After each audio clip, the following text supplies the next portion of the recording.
after I think 24 seconds from an important goal early on in the game as well. And I think that was the day that the Donegal season turned. That was an important, very, very important one for Donegal that day, and their season turned from there. All right, then, interesting stuff. But it's time now to generate one of the great debates of the GAA world, because we're about to name our Sunday game Team of the Year for 2012. And just before we name the team, Kieran, which positions generated most debate with you? It probably reflected the modern day game. Some of the lines were picked themselves, but certainly in around the half-back line and midfield generated a lot of debate, and took us a while to come to some close decisions, I have to say. And some guys are very unlucky, I suppose, to miss out. All right, then, well, let's start and kick it off then. Kevin, our goalkeeper for 2012. Well, the goalkeeper for 2012 on the Team of the Year is Paul Durcan. And in an era, Des, when it's so difficult to be the number one, I'm thinking of David Clarke. It was a shootout really between Paul and David today. But Paul kept a clean sheet, and that's a big contribution to winning the All-Ireland, surely. But with Stephen Cluxton in the back, you see how high the standard is. These guys have to be able to take kick-outs, make saves, point frees from everywhere. They can do anything now, goalkeepers, it appears. And Paul Durcan's had an incredible year, I have to say, and most deserving of the jersey. All right, our full back line then, Martin. You're going to take us through our full back line. Well, at number 2, we've picked Keith Higgins from Mayo. It's hard to believe this man hasn't had an all-star yet. He's had a great year. He's even got up the field and scored a point. And I wouldn't be surprised if you'd see him playing the role for Mayo next year, that Carl Lacey. I think he'd be maybe better suited even out the field. I think it's that stage for Mayo to do that next year. At full back, we've gone for Jared Cafferty. I mean, going back to the natural type of full-backs, very strong in the air. Very, very good in the air, and played very well in Bernard Brogan. Did well when he went on Michael Murphy today. Performed well, so he's been very, very good at full back. Right. And left corner back. The left corner back is Neil McGee from Donegal. We went for Neil McGee. I think again just had a great year, an all-star last year. Mark the Gooch Cooper very well in the match against Kerry, and had a very, very good match today. Yeah. And I think the players maybe unlucky was Mark O'Shea, Owen Cadigan and Donald Keoghan, who had a great season for Meath, a young lad with a big future. Very good. All right, they were the ones to lose out. All right, then let's go to the half-back line then. Right half-back, Kevin. Difficult line to pick, as we said, but right half-back was Frank McGlynn. It is Frank McGlynn from Donegal. I thought he just had a fantastic season. Another great score today. 1-4 in the championship. You'll remember the goal he got against Down in the Ulster final. A lot of pace, very inspirational scores, and again hugely deserving of the number 5 jersey. There's his goal there in the back. Yeah, it was a super finish for what's a back, but I don't call them backs anymore. They can play anywhere, these guys. All right. Centre half back. Yeah, 6, unanimous, absolutely unanimous. Carl Lacey, I would have said, drove the fire brigade. Everywhere there was a fire, he arrived at it and invariably quenched it. Fireman Sam. Well, indeed, yeah. And as I said earlier, we're talking about matchups. He sacrificed his game to a certain degree, even though he did influence the match terrifically. Yeah. He sacrificed his game to a large extent to Mark Allen Dillon and did a really good job. But Carl Lacey has had an outstanding season, and great to see him win his All-Ireland. I'm very pleased for him. I'm interested in your selection at left half-back. Yeah, well, look, this reflects... number 7 is Mark McHugh. This reflects the paradigm shift that is the modern game of Gaelic football, and the tactical nuances associated with it. Is Mark a forward? We think he is by birth. He's just had an amazing season as well.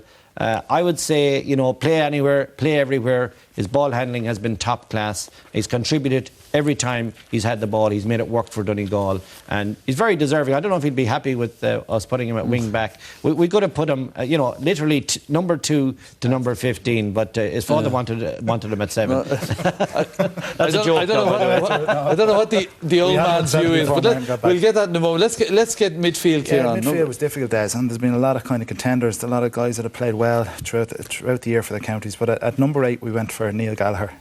Missed the early part of the season through injury, but was phenomenal. Midfield has really been an area that has come back into the game to a certain degree, that if you get a platform there, you dominate, and he was fantastic against Cork in the All-Ireland semi-final, and in the third quarter today he plucked a couple of balls out of the sky when he really needed, and he was the leader in the middle of the park for Donegal. And number 9 was difficult. We went with Aidan Walsh from Cork, very prominent in the league and right throughout the championship, a great guy to break off the base midfield and get forward and kick scores and kick goals, and he was probably the man in the engine room for Cork. But you know, the likes of Barry Moran, very unlucky to lose out, had a very, very good year for Mayo and came very close, and Rory Kavanagh put a lot of work in the middle of the park, and as did Michael Darren McCauley for Dublin. So there was a lot of contenders. All right, right half forward then, into the forwards, number 10. Yeah, right half forward.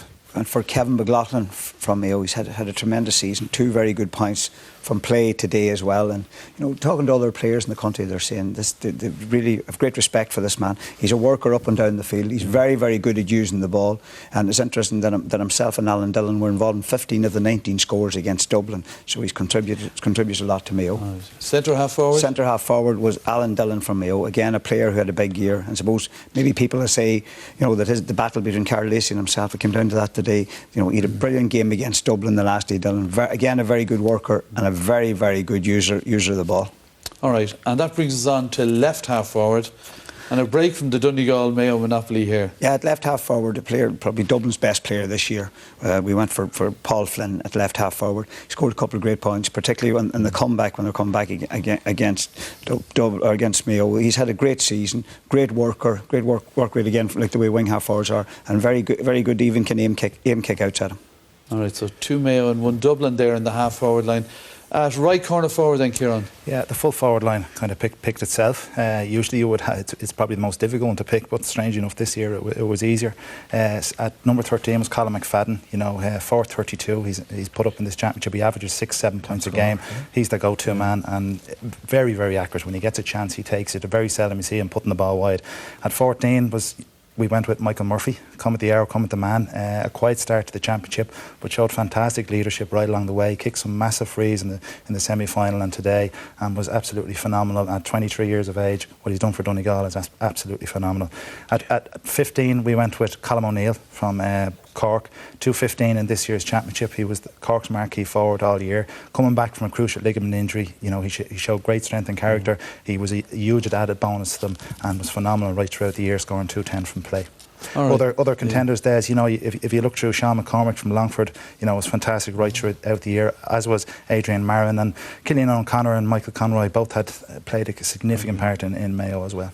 All right, then, well, let's have a look then at our team of 2012, the Sunday game team of the year for 2012. Paul Durkin, you can see there's 8 from Donegal, 4 from Mayo, 2 from Cork and 1 from the Dubs.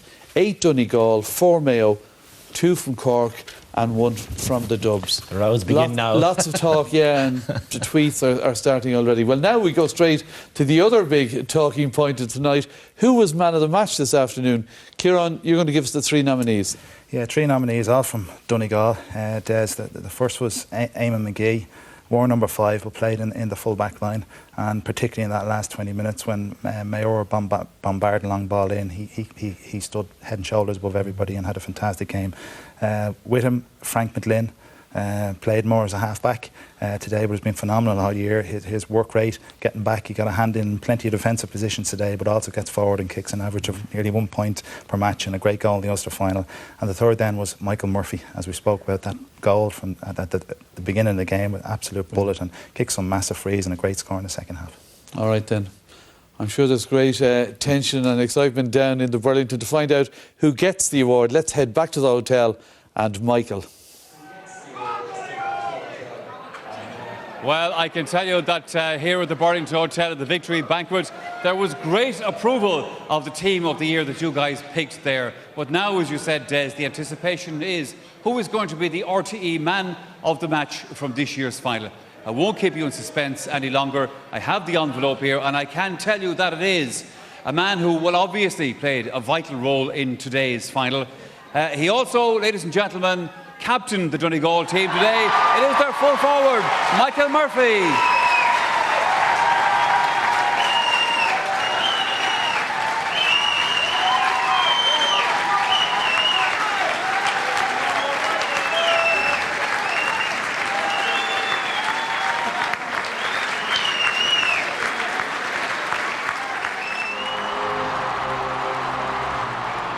Making his way through the crowds and getting congratulated. Kevin McStay, give us your views on Michael today. I won't even talk about his football prowess, because I think that's a given now. We've seen him all season. what I really like about him is the way he handles himself, the way he conducts himself, the way he linked what happened today with his native county, and the way that they tried to get ownership of the championship as a county. Like what they were doing on the pitch as a group of people would reflect what their county was all about. That kind of link, which is critical to riding the wave of a championship, in my view. He makes it effortlessly, and of course we would claim part of him.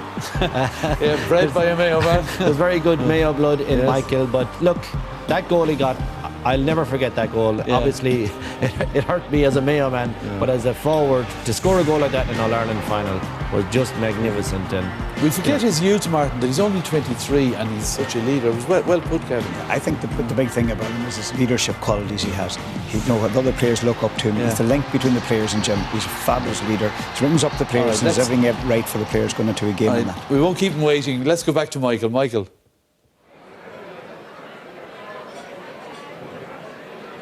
Yeah, Michael Murphy from Glenswilly is, of course, our man of the match from this year's All-Ireland football final. Michael, many congratulations to you. I'll present this thing to you first because it's very heavy. Yes, thanks very much. Thank you. Congratulations, well deserved, Michael. You can leave it there, actually, for the moment if you want to. As I said, it's a fine, heavy trophy. Today, you captained Donegal. Today, you won an All-Ireland medal. Today, you were named on the team of the year, and now you're man of the match from this. It's been a fair old weekend. I suppose not a bad Sunday. I suppose I suppose the one thing that they're all individual, accolades or whatever they are, but it's an old cliche that said, it's a whole team game, it's a whole 30-man game, it's the whole backroom team, everybody, it could have went from anybody today from one right through to the 30, and just suppose it had to be given someone, as I say, I appreciate the award, but as I say, it's dedicated towards all the other players and all the backroom teams, so just thanks to them. Well said. We were talking earlier on, of course, to Rory Cavan and to Colin McFadden, two lads who've been playing for Donegal for 10 years. You're one of the younger crop, so for you, it's all come sort of fairly quickly. I suppose it's come fairly quickly. It's probably the 5th year or 6th year maybe playing inter-county football, and say just to come into a team and play along with the likes of Colin and Rory and various other players. It's been an absolute privilege, and as I say, to play with this group of players now is something very, very special. Off the pitch we're very, very good friends, and we do a hell of a lot of things together too. So as I say, it's very, very nice to share moments like that on the football pitch too.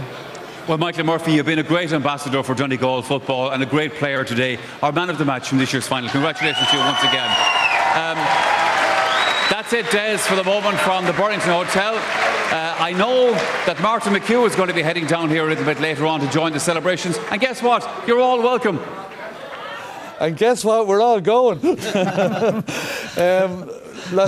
Finally, we're almost out of time. We asked you to choose the Sunday Game Player of the Year. Kevin? Yeah, it didn't take us long, Des. The Sunday Game Player of the Year by a mile was Carl Lacey. Carl Lacey, okay. Yeah. Another big cheer down in the Burlington, and probably brings an appropriate way to end the programme. Normally this is the end of the season, but of course it's not this year. We're back next week with the hurling final replay. My sincere thanks to Kieran, to Kevin, and congratulations to Martin and Patrice and the family on a special night for them. Well done to Mayo and Donegal for giving us a great final, and of course the Miners from Dublin and Meath. If you're a supporter of Donegal, enjoy the homecoming. My thanks finally to all of the Sunday Game team who've helped bring you some excellent coverage over the course of a long day. Until next Sunday, bye-bye.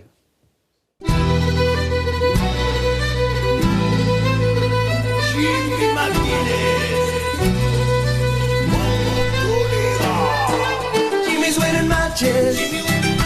Jimmy's winning games. Jimmy's bringing Sammy back to Donegal again. Oh, Jimmy's winning matches. Jimmy's winning games. Jimmy's bringing Sammy back to Donegal again. Oh, Jimmy's winning matches. Jimmy's winning games. Jimmy's bringing Sam back to Donegal again. Bringing Sam back to Donegal again. Bringing Sam back to Donegal again.